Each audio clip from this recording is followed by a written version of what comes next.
Olá, amigos do Esporte em Debate. Nós estamos chegando aqui na TV Assembleia, canal 9.2, Max TV, canal 17 e também na Sky 309.2. A partir de agora, o esporte em dimensão maior na sua televisão. E no programa de hoje, você vai ver. Moto vence o Fluminense do Piauí, se isola na liderança de seu grupo na Série D do Brasileirão.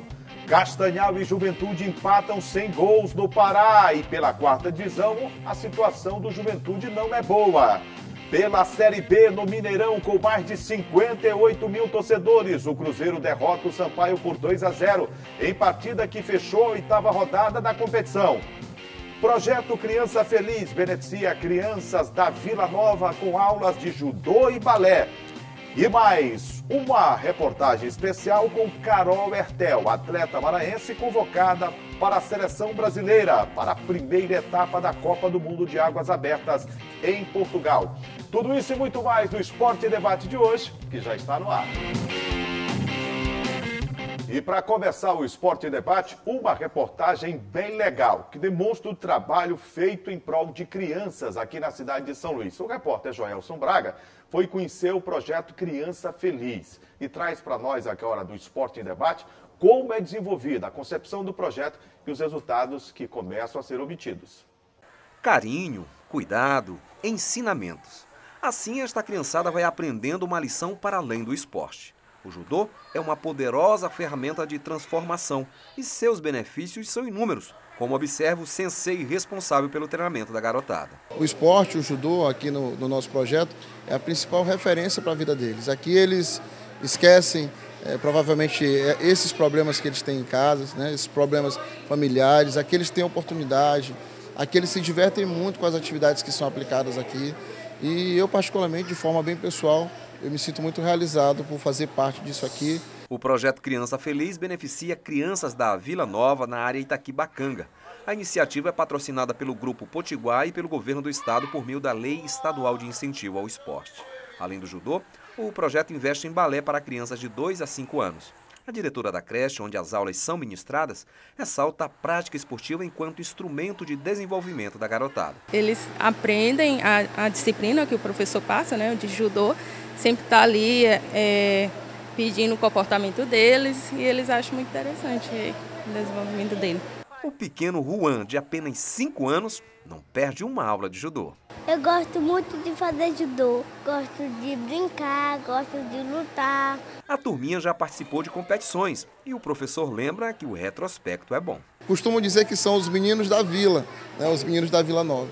E sempre tiveram, desde o início do projeto, sempre tiveram um excelente resultado nas competições. E assim, há de quem olha para os meninos aqui do projeto e fala assim, ó, é aluno lá do projeto, é aluno do Sensei Ítalo, tem que tomar cuidado.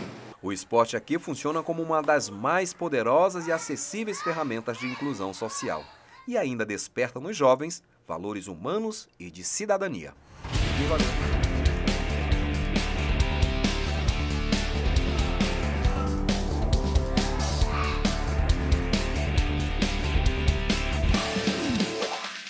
Projeto interessante, hein? Então, ao lado do Gregório Dantas. Tudo bem, Greg? Beleza, Jurinha?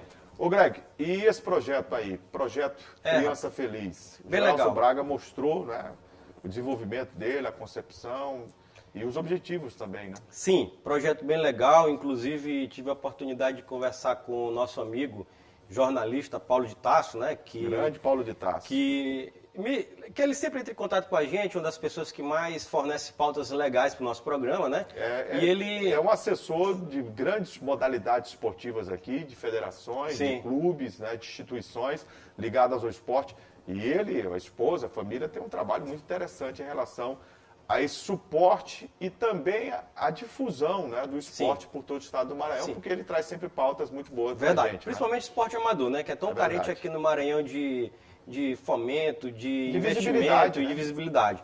Então, conversando com o Paulo, Jurinha, Greg, rapaz, eu te sugiro aqui essa matéria, que é esse projeto Criança Feliz, que acontece numa creche lá na Vila Nova, como você destacou, Jurinha, como o Joelson bem mostrou aí, na área Itaquibacanga, e é um projeto lindo. Vou te resumir assim, que atende crianças de até 5 anos, né, de 3 a 5 anos, e atende crianças tanto do judô, né, vocês puderam acompanhar a entrevista com o professor de judô, o Ítalo Campos, né, e também com crianças de balé, né, com meninas que querem fazer balé. Então, esse é um projeto verdadeiramente, como eu gosto de dizer, né, uma ferramenta de transformação social daquela realidade, daquela parcela da população naquele local, que é um local carente aqui de São Luís. E aí, iniciativas como essa, que engrandecem não só as crianças, como toda a comunidade, mas que fazem com que esse programa aqui exista. É isso que eu digo, né, Julinha? Esse programa aqui existe para isso, para divulgar ações como essa. E há quase uma década, o Esporte em Debate mostra a fundo o trabalho desenvolvido por instituições, por organizações não governamentais, pelo poder público, seja ele estadual, municipal, federal, em todas as suas esferas, em todos os seus níveis. E esse trabalho que é feito, às vezes, por cidadãos comuns, às vezes por pessoas que já trabalham em órgãos públicos, mas sentem a necessidade de uma abrangência maior, é muito interessante a gente mostrar esse outro lado da vida, né? Sim. Se hoje a nossa sociedade, a sociedade brasileira como um toda, vive uma série de mazelas que trazem problemas, impactam diretamente a vida de crianças, jovens, adolescentes, fazem pais ficarem preocupados, angustiados, a gente está mostrando aqui um outro lado da vida, que é o lado mais salutar. Sim. Além da prática esportiva, um instrumento que se torna a prática esportiva para a vida das pessoas, ou seja, na formação de caráter, personalidade, com o reflexo em quê? Na cidadania. E isso é fundamental. É fundamental, Julinha. Por isso que eu queria parabenizar aqui, né, publicamente, não só o professor Ítalo, né, que é o professor de judô, mas também a coordenadora da creche, que é a creche Nossa Senhora da Graça, que é onde acontece esse projeto Criança Feliz, a Ana Kerli, que também concedeu uma entrevista para o Joel, você pode acompanhar aí. Parabenizar os dois por esse trabalho, como já disse, de inclusão social que é feito e que é o objetivo do nosso programa, que é divulgar ações como essa para que a sociedade tenha conhecimento de que pessoas estão trabalhando para tentar mudar, transformar a realidade social de parcelas da população. Se não dá para fazer para todo mundo, né, Julinha? Pelo menos é uma sementinha plantada para que uma parcela se modifique, né? Com certeza. Depois do intervalo, vamos falar de Carol Hertel, a nadadora maranhense convocada para a primeira etapa da Copa do Mundo de Águas Abertas em Portugal. Os detalhes segura aí que daqui a pouco a gente volta.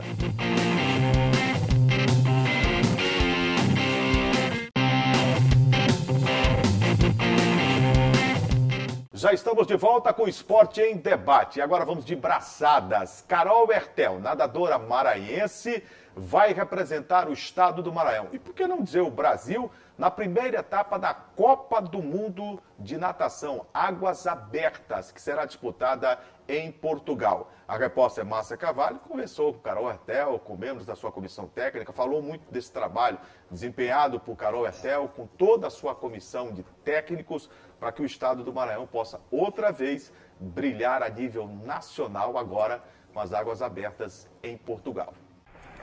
Nos pódios da natação masculina e feminina, o Maranhão tem se destacado.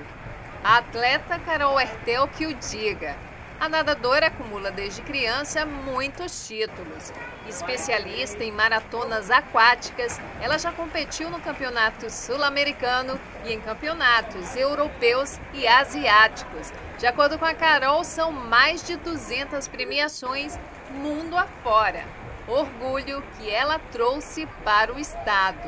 Eu fico muito feliz, né? A gente treina bastante aí todos os dias para representar bem o Maranhão e o Brasil. E é muito importante estar competindo com as melhores do mundo, é muito gratificante e eu sou muito feliz de representar tanto o Maranhão quanto o Brasil. Depois de tantas conquistas, agora a Carol Hertel se prepara para um novo desafio em águas internacionais. Carol foi convocada pela seleção brasileira para a primeira etapa da Copa do Mundo de Águas Abertas, que acontece em Setúbal, Portugal, nos dias 28 e 29 de maio. Ela foi pega de surpresa com a convocação, mas disse que está pronta para trazer mais um título. Foi uma surpresa ter sido convocada e eu fiquei muito feliz na hora.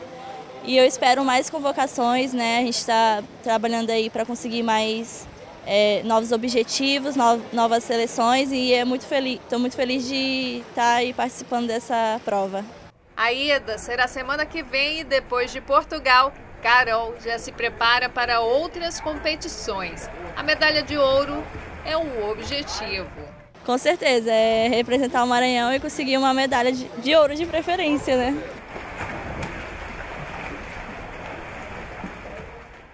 Ô Greg, essa menina vai muito longe, né? Vai. A Carol Hertel, né?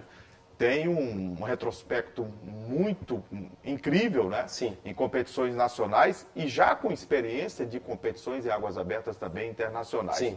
E essa primeira etapa aí, ó, é qualquer luxo, viu? Disputar uma primeira etapa como essa, de uma Copa do Mundo de águas abertas em Portugal, não é para qualquer um, né? Não, verdade. A Carol Hertel, a gente já está falando aqui há algum tempo, né, Juliana? Ela é um fenômeno das águas abertas aqui no Maranhão, da natação.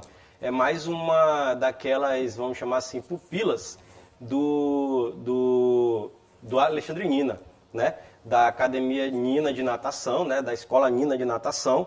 E a Carol é um dos destaques do Maranhão e do Brasil a nível internacional, já vem conquistando medalhas, até a Márcia falou aí para você, nosso telespectador e a telespectadora, mais de 200 premiações, somando nacionais e internacionais. Então ela tem muita experiência fora. Com relação a essa convocação para a seleção brasileira, ela recebeu, até revelou, né, com surpresa, emocionada com isso, porque realmente é uma coisa grandiosa ser convocado para uma seleção brasileira para uma competição que é a Copa do Mundo, né? A Copa do Mundo, a primeira etapa que vai acontecer em Portugal agora, já no final de semana, Juliana, em Setúbal, né, na região litorânea, e entre os dias 28 e 29, sábado e domingo agora dessa semana, né, teremos essa Copa do Mundo. Então, parabéns a Carol e parabéns a todo mundo que é do staff, né, da Carol, treinadores, pessoal que acompanha ela. Parabéns ao Alexandre Nina, né, por mais essa conquista. O Alexandre tem um grande trabalho voltado à natação do estado do Maranhão. Sim. E com essa modalidade de águas abertas, né? A Julianina também tem Filha feito um dele grande também, papel. E a Carol Hertel agora vive a fase muito especial dela, conquistando destaque em âmbito internacional. Nada é por acaso, viu, Greg? Não. Esse trabalho, como você bem salientou aqui no Esporte em Debate, é um trabalho estruturado, de formiguinha, de base, né, de condições de treinar em momentos de chuva. A gente sabe que a ilha de São Luís atravessa o momento do seu período chuvoso, Sim. que vai até o mês de julho, inicia dezembro do ano passado e vai até julho. Então você acordar 4, 5 horas da manhã, como elas já passaram para a gente aqui, para nadar, né, para fazer aquecimento, para você encarar águas às vezes muito frias, como ela vai ter a oportunidade de encarar pelo Brasil e pelo mundo, continua nessa missão, é difícil, é complicado, é muita dedicação. Sim. E, sobretudo, é uma resposta ao seu trabalho. Por exemplo, você falou que é surpresa, ela entendeu que era uma surpresa. Para mim não é. Acredito que para você também não. Não. Por quê? Ela vem sendo convocada para as competições nacionais. Ela já teve experiência em algumas competições internacionais. Sim. E foi bem. Então, é claro que uma hora essa conta ia chegar de uma maneira bem interessante, né, com a convocação para uma seleção brasileira para a disputa de uma Copa do Mundo. Sim. Né, de águas abertas. Não, concordo, Jurinho. Assim, a Carol é uma menina muito humilde também, né? Então ela diz assim que recebeu com emoção essa convocação, porque realmente é uma coisa emblemática na carreira de qualquer atleta, né? Você ser convocado para a Copa do Mundo, uma primeira etapa de uma Copa do Mundo, de uma competição da sua modalidade. Será disputado agora, né, como já disse, no final de semana, e lógico que a gente espera que ela traga resultados positivos, quem sabe um título, né? Com certeza. Boa sorte, né? Pra Carol Boa Hertel. sorte. Depois do intervalo, o destaque do Esporte em Debate para o futebol. Na Série B, o Sampaio perdeu para o Cruzeiro com casa lotada no Mineirão. Na Série D, o Motoclube conquista uma vitória sensacional para cima do Fluminense do Piauí. E o Juventude não passou de um empate sem gols jogando no Pará diante do Castanhal. Os detalhes, segura aí que a gente volta já.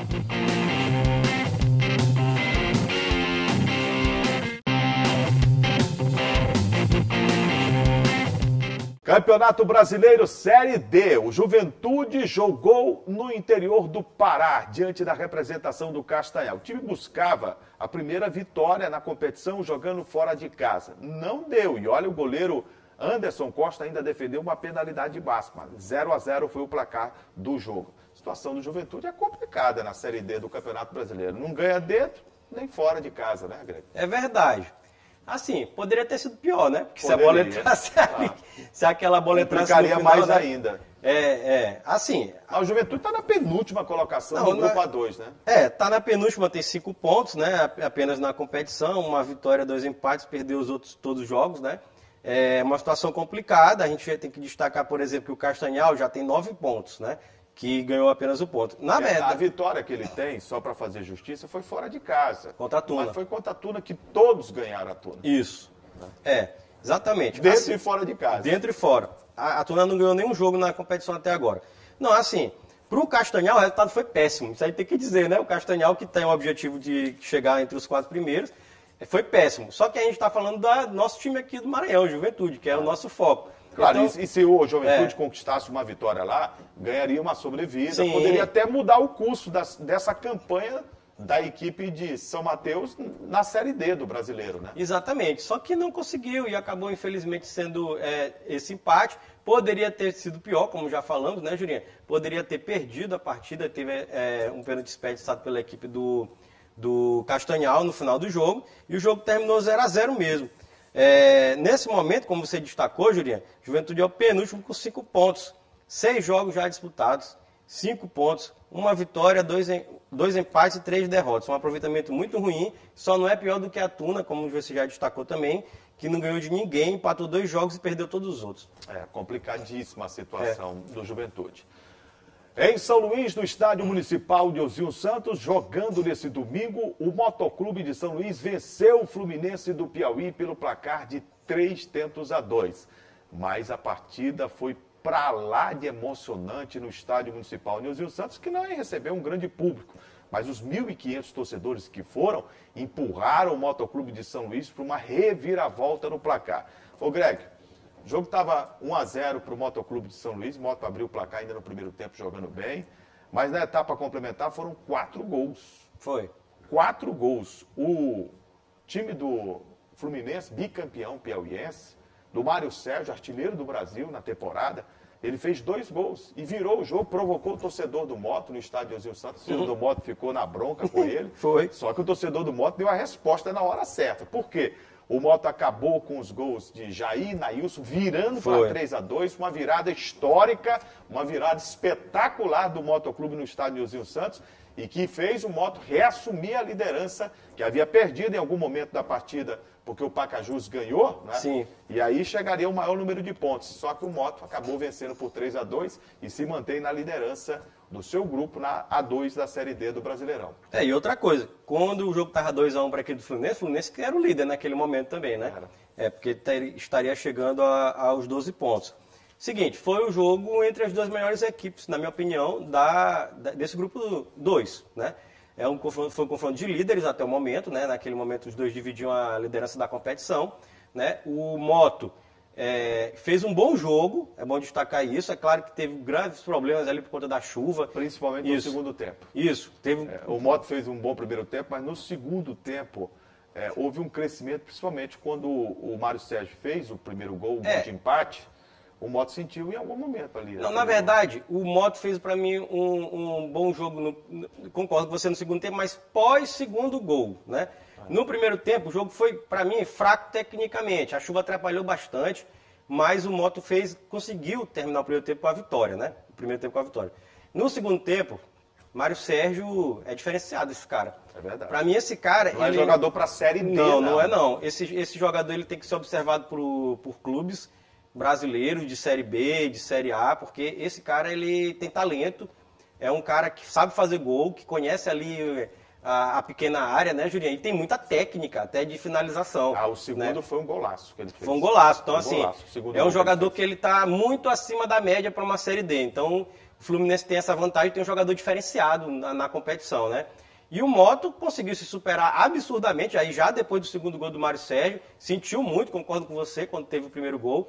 No segundo gol, o Moto sentiu ainda um pouquinho, mas soube reagir, né? E daquele, vamos chamar assim, abafa total no final, né? Conseguiu a virada, que foi uma virada... A torcida empurrando, incentivando, né? A participação do torcedor foi importante demais. A torcida rubro-negra carregou o time à vitória. Foi uma virada espetacular, histórica mesmo. Concordo com você, uma virada espetacular, histórica. O Moto conseguiu um resultado muito importante, que era ganhar do Fluminense, até para mostrar que o Moto, naquele jogo ali, foi superior à equipe do Fluminense. Não é um resultado injusto, né? Porque muita gente disse assim, não, o Moto não mereceu, o resultado, o empate seria mais justo, porque realmente a equipe do Fluminense é uma equipe boa. Tem que destacar isso. O Moto ganhou de uma equipe muito boa. E uma equipe que tem um investimento muito maior para a realidade de Série D, muito maior que o Moto. Eu falo assim... O investimento dele é um time que vem sendo preparado, Greg, para subir realmente. São 2 anos que eles conquistam o Campeonato Piauiense, desbancando o River, desbancando o Flamengo. O Altos. E o Parnaíba, além do Altos. E o Altos, que era recentemente a equipe mais forte do Piauí, né? Que está na Série... Isso, na Série C. Então, assim, a gente tem que destacar que o Moto ganhou de um adversário muito difícil. Então, é uma coisa que eleva o patamar do Moto. É isso que eu quero dizer. Porque mostrou que o Moto tem qualidade técnica, não só para ser líder desse grupo, para se classificar para a próxima fase e, quem sabe, sonhar com acesso, que para mim é o objetivo que tem que ser o objetivo maior do Moto no campeonato. No campeonato não, no ano. Que ser o objetivo do Moto, tem que ser o acesso. Até para pagar o que o Moto deixou de fazer no Campeonato Maranhense. Aí perdeu vaga de Copa do Brasil naquele instante, perdeu vaga da Copa do Nordeste, que é perdeu as competições nacionais, né? Porque não conseguiu chegar na final do campeonato, não ganhou nenhum turno nem o outro. Só para o torcedor do Moto entender, o Hinaldo ali, que queria que a gente falasse muito do Moto, Jurinha. Hinaldo Cid Moreira. Não foi para o estádio de novo, viu? Ele não foi, mas a Zambuja foi, já me comunicou que foi. O Hinaldo tem sido um torcedor... Né? Ausente. Tá vendo, não? Tem que ser mais presente no estádio. Mas eu entendo, ele tá com a voz de Cid Moreira, ele tá com uma voz muito grave, né? É porque tá tendo essa onda de chuva, né, aqui em São Luís, aí muita gente tá gripando, né, e tal. E a voz dele já estava aguda há algum tempo, né? E agora... Sim. Pois é, grupo 2. O Moto é o líder com 12 pontos, o Pacajus, que também ganhou, como você já falou, né, Jurinha? Ficou com 11 pontos, né? O Fluminense do Piauí tem 9 pontos, estacionou ali, tá na 3ª colocação. Castanhal, que empatou com a equipe do Juventude, ficou com 9. Tocantinópolis também 9. 4 de julho, 6. Juventude 5 e Tuna 2. Próxima rodada que já está definida. Sábado, dia 28, no estádio do Souza, né, lá em Belém do Pará. Tuna e Moto, 3 horas da tarde. E no Pinheirão, sábado também, Juventude e 4 de julho, 3h30 da tarde. Campeonato Brasileiro da Série B. O Sampaio Corrêa enfrentou o Cruzeiro com o Mineirão com mais de 58 mil torcedores numa manhã de domingo. O time tricolor perdeu o jogo pelo placar de 2-0. Ô Greg, do outro lado, o Sampaio enfrenta uma equipe gigante do futebol brasileiro, com investimento do Ronaldo Fenômeno. Sim. Mas eles fizeram um investimento diferente do ano passado, jogadores de Série B, alguns destaques. Não foram jogadores para a Série A, mas jogadores que conhecem bem a Série B. Venceu por 2-0. Perder para o Cruzeiro, Greg, para mim não é desdouro. Para mim não é anormal. Mas a forma com que o Sampaio Corrêa foi para o jogo, logo na escalação me chamou a atenção. O Sampaio colocou 4 volantes para enfrentar o Cruzeiro. Tem várias coisas para falar desse jogo, Julinho. Primeiro, cadê o Pimentinha? Pimentinha não viajou. Por quê? Pimentinha problemas gastrointestinais. De novo. Pronto, isso aí já é a primeira coisa que eu queria salientar aqui. É um absurdo. É um absurdo. Eu não entendo, cara. Já cansei de falar sobre isso. Presidente, tem uma câmera. Presidente Sérgio Frota, o Pimentinha tem algum problema crônico de saúde? O senhor tem que explicar, né? Tem que explicar. Porque ele é o melhor jogador do Sampaio. Ele é quem consegue os pontos para o Sampaio, não é? É verdade. As últimas histórias ele não joga. E o jogo estava completamente a feição para ele. Exato, porque é o jogador do contra-ataque, é o jogador da válvula de escape, do 1 contra 1. Né, de puxar a velocidade, e aí sem ele. Aí teve que explorar o catatal, né? A velocidade do catatal. Nem Zé Comé deu jeito. Pronto. O catatal não jogou. Pra mim esse é o primeiro destaque. É um absurdo o Pimentinha continuar sem viajar de avião. Não dá. Pra mim isso é absurdo. Primeiro destaque é esse. Segundo, o técnico Léo Condé, eu reconheço como um grande técnico, um cara que entende futebol, um cara que conhece de esquema tático, conhece de variação, de modelos de jogo diferentes, a gente já pode perceber isso, né? Ele consegue jogar com o Sampaio com 4-4-2, 4-3-3, ele varia muito, ele tem essa capacidade, não é um cara que joga só de uma forma, né? Varia quando o jogo é fora de casa, quando é em casa, ele consegue modificar isso, é um cara que mostra repertório, que era o que a gente reclamava muito do Felipe Surian, que não tinha repertório, ele só sabia jogar de um jeito, o Léo Condé mostra. Mas o Léo Condé, na minha humilde opinião, falhou. Ele escolheu que o Sampaio jogasse daquela forma contra o Cruzeiro. Isso aqui é fato. Não foi assim. Já foi para o jogo para sofrer. Isso. Não foi assim. O Cruzeiro impôs ao Sampaio aquilo, não. O Sampaio se predispôs a sofrer aquilo. O Sampaio foi escalado e montado para sofrer o jogo inteiro. Só que qual é a responsabilidade do técnico, na minha opinião? É que, além de saber sofrer, que é um termo que eu não gosto, mas é muito utilizado hoje em dia, né, Diria? Saber sofrer, ele tem que também ter criatividade de tentar criar válvulas para que o time também ataque. E o Greg, Sampaio não teve isso. Vamos lá, ó, ele escalou André Luiz, Lucas Araújo. Foi. O Gabriel Furtado, que não tinha nenhuma perspectiva. Se você conversar com os repórteres que cobrem o dia a dia do Sampaio, ninguém insinuou, sugeriu que ele poderia ser titular, o Gabriel Furtado. E o Eloy. E mais o Eloy. Foi. 4 jogadores volantes, não é com características, volantes. Sim, a Eloy é o cara que mais sabe. Aí ele tira o Rafael Villa, que é o armador do time, para colocar o Eloy, que foi figura decorativa na partida. E aí você já não tinha um Pimentinha, o Catatal foi figura nula. E o Poveda lá na frente, sozinho, entregue as férias. Não dá para fazer nada. Absolutamente nada. Sampaio não criou nada, deu um chute a gol aos 8 minutos do primeiro tempo. Não foi jogada criada, o Poveda dominou na entrada da grande área, puxou para a perna esquerda e chutou longe do gol. Foi. Só. Não, nada. Exato, concordo, Jurinha. O Sampaio foi amassado pela equipe do Cruzeiro. Só no primeiro tempo o Luiz Daniel fez 4 defesas daquelas monumentais de pagar o ingresso. Foi o grande destaque da partida. Do lado do Sampaio foi o Luiz Daniel. Até que o Nilson Júnior jogou bem também, né? O Alan Godoy também. Porque... Não, mas jogaram bem porque eles estavam muito expostos. Né? Toda hora a bola chegava e eles fizeram uma boa atuação ali, defensivamente falando. Mas assim, tem algumas coisas interessantes, Jurinha. 4 volantes, falhou, errou. Ele não criou válvulas de escape do Sampaio para ameaçar a equipe do Cruzeiro. O Cruzeiro amassou o Sampaio, ganhou por 2-0, poderia ter sido muito mais. Poderia ter sido 3, 4, 5, podia ser tranquilo. Né? O Edu perdeu alguns gols assim impressionantes. O Luiz Daniel foi o melhor no jogo, como já falamos, né? Que fez defesas monumentais, espetaculares. E o Sampaio foi amassado, foi trucidado pela equipe do Cruzeiro. Ô Greg, e quem conhece futebol, e eles não vão conseguir, né, fazer com que a gente, próprio Léo Condé, a diretoria do Sampaio, que a gente tenha uma concepção diferente daquilo que é a leitura do jogo. O Cruzeiro foi para o jogo com 3 zagueiros. Como é que você faz para anular, Hinaldo, você que jogou bola, 3 zagueiros do time adversário? Você coloca o espelhamento, você coloca 3 atacantes. E aí você faz com que a equipe adversária... Perca a sobra. Exato. E aí, para não perder a sobra, ele vai ter que tirar um jogador que está atuando aqui na criação, no meio campo, para colocar aqui, ó. Ou então recua um lateral. Ou senão recua um lateral, para formar os 4 aqui. Porque 3 não joga contra 3. Você precisa ter uma sobra. Isso. Né? Então, isso era evidente, isso me parece básico no futebol e não foi feito.